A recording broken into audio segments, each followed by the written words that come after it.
Sveiki, aš esu pastorius Markas Burnsas.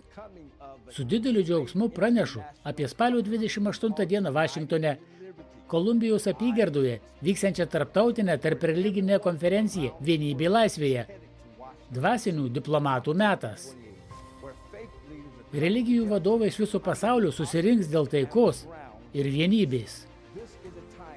Tai unikalus metas, kai atidedame į šalį savo skirtumus, peržengėme religinius barjerus ir susibūrėme kaip viena tauta, vienas balsas, kad skatintume taiką visame pasaulyje.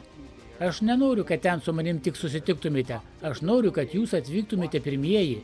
Spalio 28 diena Vašingtonas, Kolumbijos apygarda, Vienybė laisvėje, tarptautinė tarpreliginė dvasinė konferencija. Dvasinių diplomatų metas.